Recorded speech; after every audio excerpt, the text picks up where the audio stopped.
Dan yang pedihnya lagi, teman-teman pekerja migran Indonesia kebanyakan perempuan, mereka tinggalnya di tengah hutan. Pemerintah kita tidak ternotifikasi dengan keberadaan mereka, dan akhirnya di sana mereka diperlakukan dengan semena-mena gitu. Bergerak UMKM di Indonesia 90% itu kaum perempuan.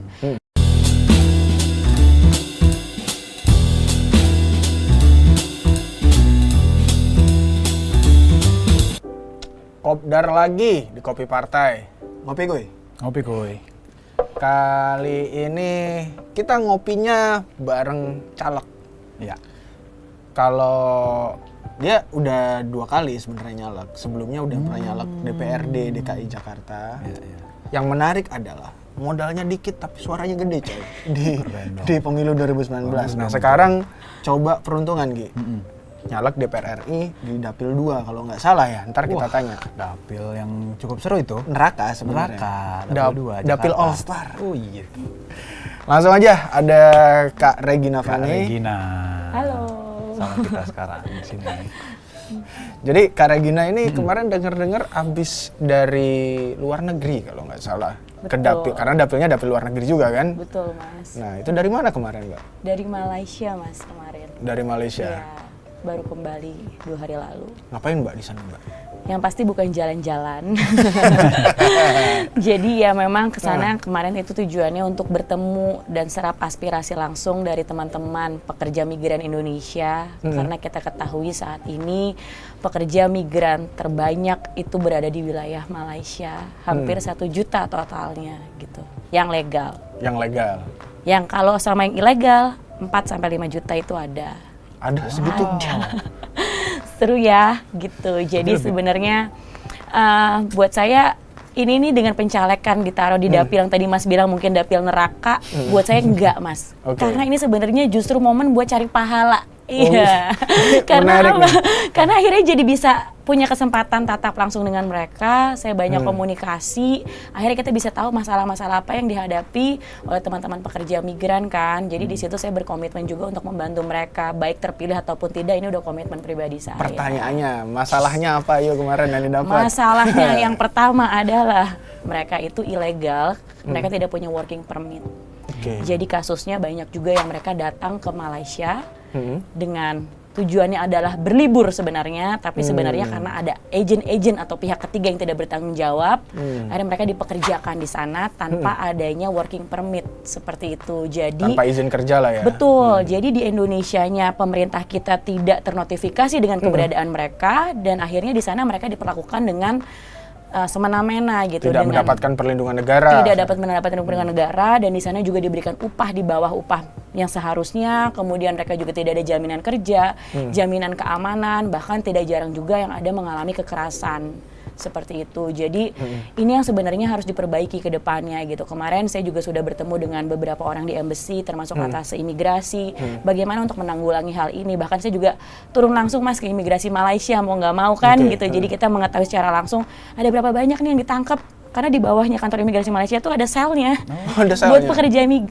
migran yang ilegal gitu. Jadi memang di sana case yang paling banyak adalah Bangladesh, yang kedua adalah negara kita dari Indonesia gitu. Dan ini merupakan suatu panggilan ya buat saya bahwa ini nggak bisa kita berdiam diri aja dan tutup mata untuk hal ini gitu. Jadi ini merupakan komitmen saya untuk apapun yang terjadi saya harus bantu dengan adanya network yang ada ini gitu Mas. Mereka ini, teman-teman migran ini paling banyak kerjanya di mana Mbak? Macam-macam Mas. Kemarin saya bertemu kebetulan di 2 daerah. Yang pertama itu di Kuala Lumpur, kebanyakan mereka adalah ART ya. Jadi mereka bekerja untuk menjadi maid di sana. Kemudian ada juga yang saya datang langsung Mas ke daerah namanya Kampung Gumut di daerah Selangor, Malaysia. Itu kalau dari Kuala Lumpur tuh 3 jam lah Mas. Kita masuk hutan, benar-benar tidak ada listrik, hutan sawit. Dan yang pedihnya lagi, teman-teman pekerja migran Indonesia kebanyakan perempuan, mereka tinggalnya di tengah hutan. Jadi mereka setiap hari tuh penuh dengan ketakutan. Bahkan pada saat saya datang dikira saya polisi mau nangkap mereka gitu. Dan saya berbincang-bincang dengan mereka, mereka bilang saya sudah 30 tahun di sini. Ada yang 25 tahun, ada yang 12 tahun. Mereka tidak bisa pulang. Pertama mereka tidak punya paspor, yang kedua kalau mereka pulang mereka sudah tidak bisa kembali bekerja lagi.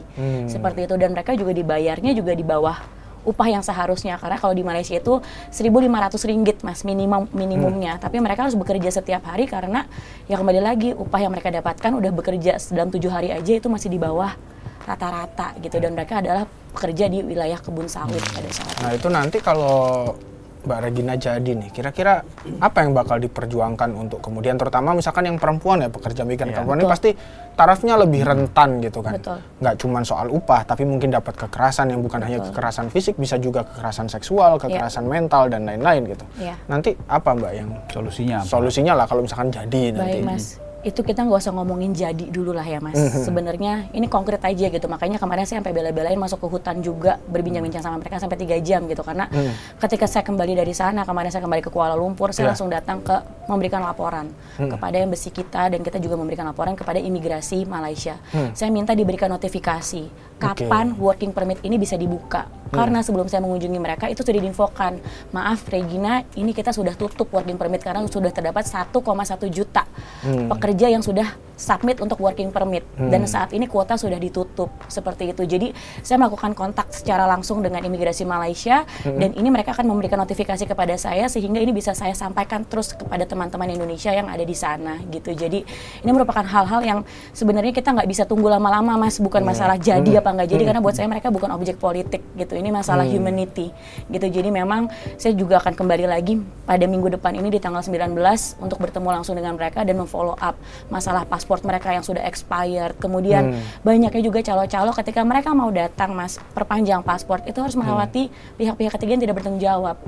Gitu. Jadi hal-hal ini yang menurut saya yang harus kita cut. Bagaimana calo pekerja itu calo pekerja, betul. Jadi mereka membayar 5.000 ringgit, 7.000 ringgit buat perpanjang paspor, tapi ternyata mereka ditipu. Sedangkan gaji mereka tadi saya bilang hanya 1.500 gitu kan. Jadi ini bagaimana mereka bisa survive di sana gitu. Jadi dengan adanya network yang saya miliki, baik dengan kedutaan kita di sana, dengan kedutaan dengan imigrasi di Malaysia, saya ingin membantu mereka secara langsung tanpa melewati calo-calo yang tidak bertanggung jawab. Karena tidak dipungkiri banyak juga calo-calo itu berasal dari orang-orang kita sendiri. Itu yang bikin saya nggak terima sebenarnya seperti itu. Ini nih, kalau kata Mbak Puan itu banteng, nggak boleh ciut ya ini nih. Maju terus mau di negara orang, hajar terus Mas. Maksudnya selama kita niatnya baik pasti nggak ada hal yang nggak mungkin buat saya gitu. Jadi ini komitmen saya sih sebenarnya sebagai kader banteng. Selain cari suara tadi kan cari pahala juga. Cari pahala Mas, karena kalau cari suara nanti saya stres. Tadi kan dibilang dapilnya neraka kan. Saya cita-cita masuk surga, tapi karena dapil 2 neraka, isinya semua dinosaurus, ya udah nggak apa-apa, nggak cari suara, tapi cari dengan adanya network seperti ini kan bisa membantu orang lebih banyak lagi seperti itu. Iya, apalagi di dapil 2 itu ada yang suaranya udah jelas suara emas, Onca. Betul sekali. Saya nyanyi aja nggak bisa Mas, jadi sih kita bantu orang aja. Jadi Suaranya tinggi tuh. Tapi surveinya belum tentu loh. Maaf ya Mas Onca, bercanda. Iya. Nah, tapi ini menarik ya. PDI Perjuangan itu hari ini adalah satu-satunya partai politik yang ketua umumnya itu perempuan. Betul. Dan mungkin nggak ada lah partai yang dipimpin perempuan kemudian bisa sebesar PDI Perjuangan. Meskipun ada pernah beberapa tahun lalu ada partai yang ketuanya juga perempuan. Tapi ya belum bisa sebesar PDI Perjuangan. Betul. Ini kan yang banyak pertanyaan itu kemudian apa sih sumbangsih PDI Perjuangan kepada kaum perempuan. Nah, ini Mbak Regina kira-kira bisa dijelasin nggak sih? Punya nggak sih sebenarnya PDI Perjuangan selain simbol Ibu Megawati Soekarno Putri sebagai ketua umum perempuan, itu program-program untuk menyasar kelas perempuan gitu Mbak sebenarnya? Baik, mungkin sebagai gambaran dulu ya Mas, seperti kita ketahui sebenarnya keterlibatan perempuan di dalam politik, dalam kepemimpinan itu juga sangat penting gitu ya. Karena kembali lagi pada kodratnya kita ini kaum perempuan, ketika kita mendapatkan sesuatu, kita tuh pasti pengennya share buat orang-orang di sekitar kita, baik lingkungan terdekat kita ataupun dalam skala luas seperti itu. Jadi menurut saya di sini benar-benar saya merasakan sendiri sebagai kader PDI Perjuangan sejak 6 tahun lalu, saya benar-benar digembleng gitu. Jadi ada sekolah partai, sekolah kader khusus kader perempuan saja, gitu ya. Bahkan sampai tingkatan nasional gitu. Jadi bagaimana kita dididik sebagai kader supaya kita bisa sama-sama, sama rata, sama rasa, kita nginep di dalam sekolah partai bersama-sama, mau mandi kita juga harus ngantri seperti itu. Ini kan sebenarnya bahkan di situ juga hadir kader-kader perempuan dari kalangan menteri, gubernur gitu. Dan di sini saya sebagai kader yang mungkin masih junior bisa sharing langsung dan berbagi kehidupan bersama mereka selama beliau-beliau ini selama 5 hari, itu kan merupakan suatu hal yang luar biasa gitu ya. Jadi di sini benar-benar saya merasakan ideologi Pancasila, kemudian kayak rasa nasionalisme kita itu benar-benar ditanamkan gitu. Jadi sehingga kita tidak menjadi kader yang karbitan gitu. Jadi kalau tadi ditanya berkaitan dengan kontribusi kita sebagai perempuan di partai gitu ya Mas. Kita ketahui juga sekarang ini dari mulai program UMKM, penggerak UMKM di Indonesia 90% itu kaum perempuan. Dan PDI Perjuangan sangat perhatian sekali terhadap UMKM. Kita ada program MPP, betul kan salah MPP satunya itu gitu. adalah Yang buat UMKM Mas. Oke. Jadi benar-benar kita fokus, kita ada platform MPP, Media Pintar Perjuangan namanya. Media Pintar Betul. Perjuangan. Nah, itu benar-benar kita UMKM itu diberikan wadah secara digital untuk kita bisa mengaktualisasikan diri, kita bisa berjualan di sana seperti itu gitu. Ini merupakan salah satu langkah konkret sebenarnya gitu.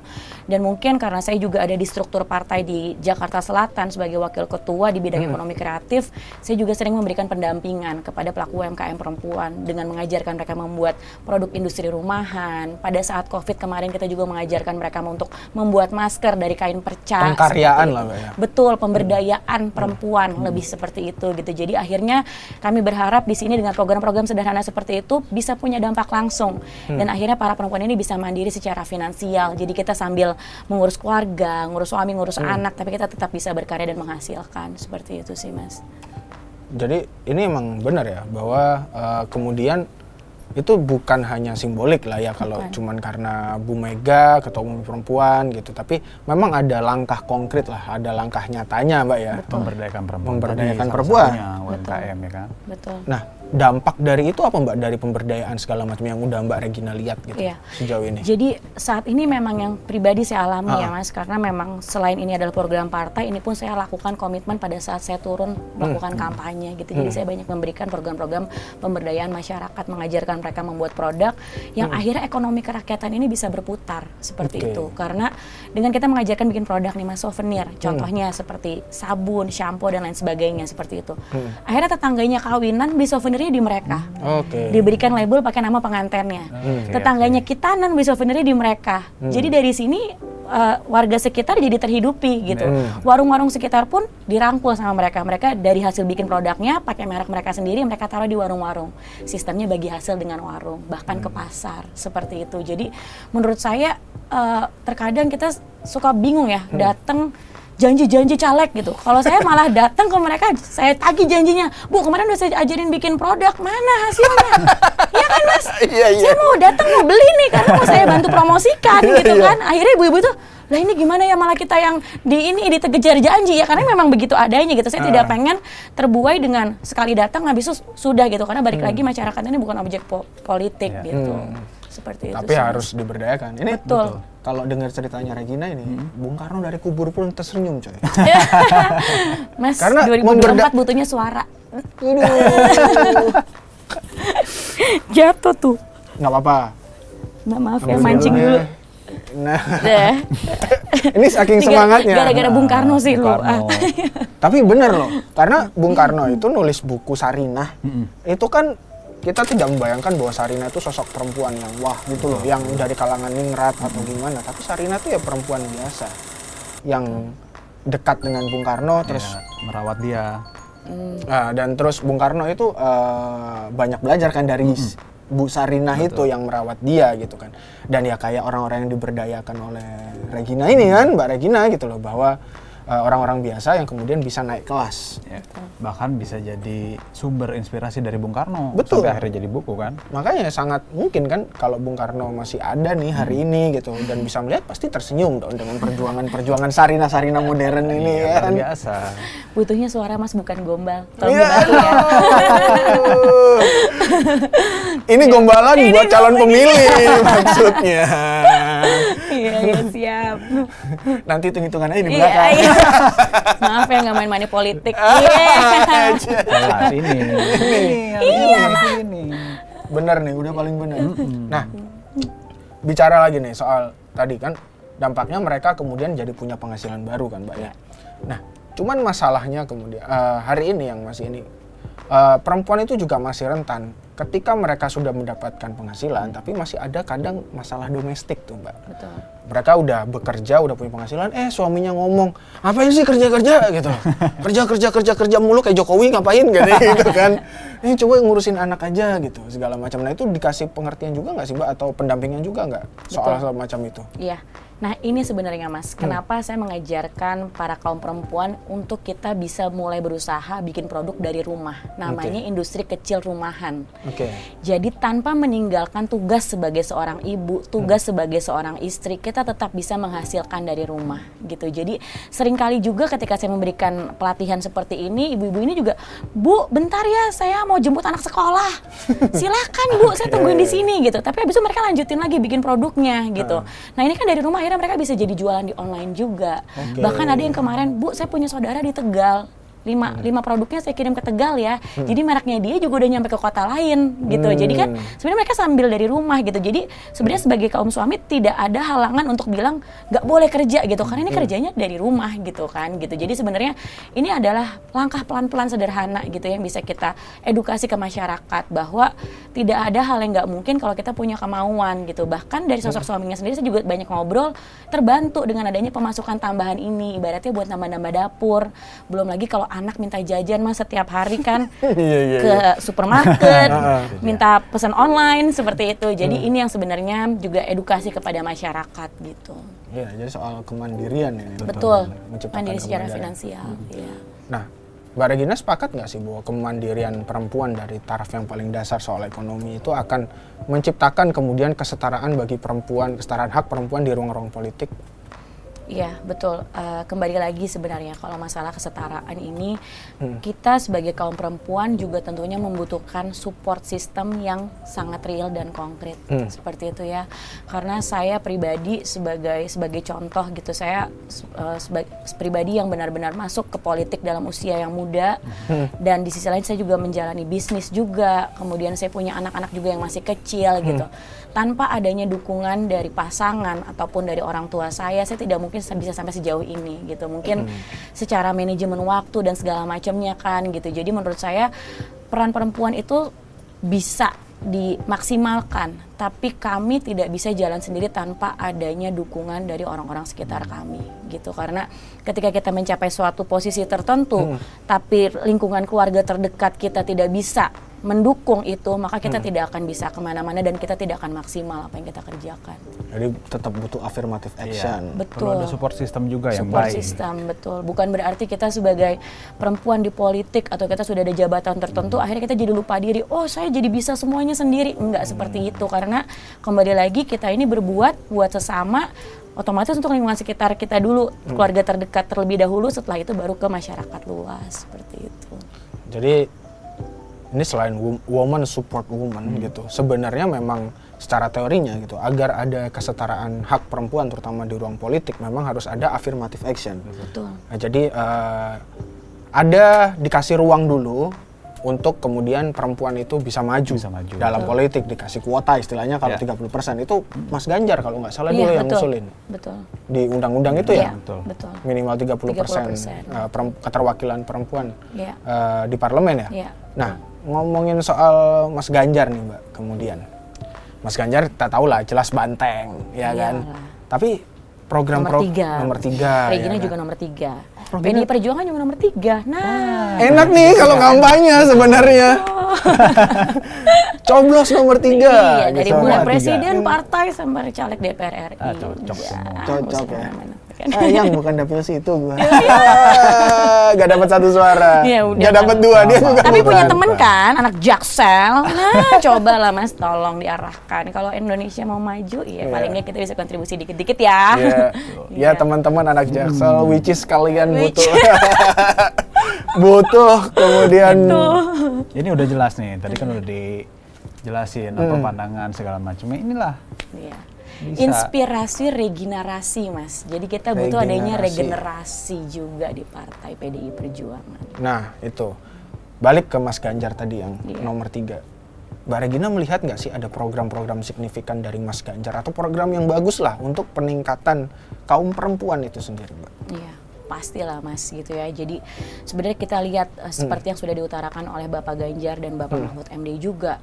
program-program seperti komitmen beliau untuk membuka lapangan kerja seluas-luasnya kepada kaum perempuan dengan keterwakilan perempuan baik di legislatif ataupun eksekutif. Kemudian di sisi lain juga adanya psikolog yang akan disiapkan di setiap puskesmas yang ada di daerah untuk perkara mental health baik untuk perempuan dan anak juga gitu kan. Ini merupakan suatu hal juga yang krusial karena saat ini banyak sekali kita sebagai kaum muda kadang-kadang melabelkan diri kita gitu ya. Dan ini saya juga menyayangkan jangan sampai kita menjadi generasi strawberry gitu. Apaan tuh strawberry tuh? Ditoel dikit blenyok gitu kan. Gitu kan maksudnya biar gepeng harus banteng gitu sebenarnya. Jadi maksud saya ya ini mental health ini juga menjadi satu hal yang kritikal gitu dan butuh pendampingan juga buat anak dan khususnya kaum perempuan gitu. Yang kemudian ada juga dianggarkan di pemerintahan nanti di program Bapak Ganjar dan Mahfud itu untuk kekerasan terhadap perempuan dan anak gitu. Bahkan juga diberikan ruang-ruang terbuka bagi kaum lansia untuk tetap bisa dilibatkan di dalam kegiatan masyarakat gitu. Menurut saya ini adalah poin-poin yang kritikal gitu. Karena apa? Ya kita sebagai kaum perempuan ini tidak bisa dipandang sebelah mata gitu. Karena biar bagaimana juga kalau Indonesia ini mau maju, seorang ibu itu punya peran yang besar untuk mendidik karakter anak di rumah gitu. Jadi kedepannya ketika seorang ibu ini juga sudah terpenuhi dari mulai sisi keamanannya, kesehatannya, dia bisa mengaktualisasikan diri, otomatis generasi keturunannya pun akan berkualitas gitu. Karena ini merupakan generasi penerus bangsa ke depannya. Ini kayak gue ingat kata siapa gitu ya kalau nggak salah itu kalau sebuah bangsa itu pengen maju, maka ibu-ibunya itu harus terdidik. Karena akan melahirkan anak-anak yang terdidik juga. Betul. Apalagi kita mau generasi emas ya Mas, Indonesia emas 2045. Generasi emas tuh bukan generasi mas-mas ya. Justru perempuan juga harus maju. Iya, generasi mas-mas dong. Jadi kalau mas-masnya main gila di luar, perempuannya bisa enak aja kamu ya gitu. Untung saya tidak suka main gila. Main waras aja ya. Saya sukanya main gula. Iya, bagus. Sugar. Sugar. Oke. Jadi gitu. Nah, Mbak, terakhir nih Mbak. Mungkin bisa karena nomor 3 ya dari tadi ya. 3 presiden, 3 partainya, terus 3 Mbak Regina juga, kita namanya Mbak Regina. Ada nggak 3 hal kemudian Mbak yang bikin teman-teman, terutama teman-teman muda itu yakin untuk kemudian milih Mas Ganjar, milih PDIP dan milih Mbak Regina? Nah, coba 3 Mbak. Baik, yang pertama saya sebagai perwakilan kaum muda dan politisi muda perempuan juga dari PDI Perjuangan. Kenapa kita sebagai anak muda juga memilih Bapak Ganjar Pranowo dan Bapak Mahfud MD? Karena kita bisa melihat secara real ya, bahkan dari sosial media, ketika seorang pemimpin bertemu langsung dengan masyarakat, apakah itu berasal dari ketulusan hati atau tidak, apa dibuat-buat, apakah hanya gimmick gitu ya. Dan kita bisa melihat secara real Mas, bahwa Bapak Ganjar Pranowo dan Bapak Mahfud MD itu benar-benar memiliki ketulusan hati untuk serve ke masyarakat gitu. Jadi kita bisa lihat dari track recordnya juga, Bapak Ganjar Pranowo dengan pengalamannya di legislasi selama 10 tahun, kemudian menjadi gubernur selama 10 tahun di Jawa Tengah. Ini membuat menjadi satu hal yang komprehensif gitu untuk memimpin Indonesia ke depannya. Dan Bapak Mahfud MD juga dengan kesederhanaannya, dengan bagaimana komitmennya untuk memberantas korupsi yang ada di Indonesia gitu. Kalau kita emang benar-benar ingin Indonesia menjadi lebih unggul lagi, kita harus memilih pasangan yang benar-benar cocok dan pemimpin yang berkualitas untuk masa depan kita bersama-sama. Itu yang pertama. Yang pertama. Yang kedua, kenapa harus memilih PDI Perjuangan? Karena ya gimana ya, kalau buat saya ini PDI Perjuangan tuh merupakan partai yang memiliki ideologi yang jelas Mas. Ideologi Pancasila, ketuhanan yang Maha Esa gitu. Karena ya kita nih semua bisa ada di sini ya bukan karena kekuatan kita gitu kan. Maksudnya pasti ada, Pancasila ini pasti mengikat di dalam kehidupan kita sehari-hari gitu. Jadi buat saya ini bukan partai yang cuma joget-joget di TikTok, asik, masyuk. Bukan partai modal gemoy. Nah, bukan partai gimmick, tapi kita jelas dan kita komitmen dari awal bahwa ideologi kita adalah Pancasila dan ini yang menjadi pegangan hidup kita bersama-sama. Saya sebagai kaum perempuan dan anak muda juga, saya banyak belajar dari sini, karena dari sini pun saya bisa melihat bahwa kembali lagi tidak ada sesuatu yang instan gitu. Karena PDI Perjuangan benar-benar membentuk saya ketika untuk berproses, dan pada saat misalnya nanti saya ada satu jabatan tertentu, insya Allah lebih siap Mas, bukan karena kaget tiba-tiba saya mendapatkan jabatan karena karbitan gitu, karena memang kita sudah ditempa dari bawah sampai karbitan itu kayak yang 2 hari tiba-tiba jadi ketua umum gitu. Nah tuh sayangnya pamanku dari desa. Wah, iya itulah. Jadi ya makanya menurut saya kita semua ini sebagai anak muda, kalau emang kita pengen berkontribusi secara real dan konkret, kita harus benar-benar melihat lah, kita harus berproses, dan kita kalau terjun ke politik pun benar-benar dilihat partai mana yang benar-benar jelas secara ideologinya gitu, karena itu menjadi acuan untuk semuanya. Yang ketiga. Tiga. Apa tadi pertanyaannya? Kenapa harus pilih Regina? Kenapa harus pilih saya ya? Karena saya cari pahala, bukan cari jabatan.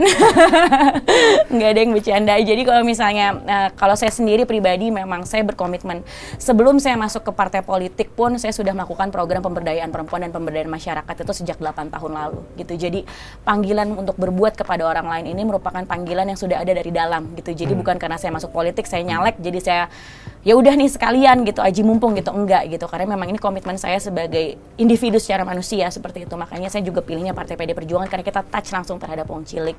Dan program-program yang saya fokuskan itu ada dari mulai pendidikan, di mana saya sudah menjalankan, memberikan beasiswa kepada teman-teman generasi muda di Indonesia. Gak cuma dapil saya ya Mas, seprovinsi nih, se-Indonesia. Jadi ada di Semarang, ada dari Aceh ada yang ikutan, dari Papua, dari NTB, semuanya ada yang ikutan. Itu kemarin sudah dikirim untuk mengikuti short course di China selama 1 bulan untuk digital governance, digital finance, digital economy, kemudian seperti itu. Jadi ya, dan semuanya full cover gitu. Jadi di Zhejiang University. Jadi ini saya berharap teman-teman muda juga bisa kembali lagi ke sini, dan akhirnya kita bisa berkontribusi dan kita kolaborasi untuk membangun Indonesia bersama-sama. Keren banget. Itu yang pendidikan. Luar biasa. Yang kalau yang UMKM tadi udah jelas. Terus yang ketiga kesehatan, stunting Mas. Ibu-ibu banyak yang ngalamin stunting soalnya. Oh iya benar. Ini jadi ini juga merupakan salah satu program saya. Saya kerja sama beberapa chef untuk ngajarin menu-menu stunting. Gitu Buat sih. anak-anaknya biar Betul, tidak kena betul. stunting. Ibu-ibu hamil supaya anak-anak tidak stunting. 3 Asam program folat itu. kan, bukan asam sulfat kan? Pokoknya pilih nomor 3 ya. Saya nggak mau ikutan yang itu pancingan. Oke, thank you Mbak Regina udah kopdar di Kopi Partai. Iya, terima Semoga kasih, nanti Kopi Partai. mau ngopi-ngopi lagi di Kopi Partai. Iya, dengan senang hati. Thank you. Terima Mari ngopi. kasih. Cerbut lagi.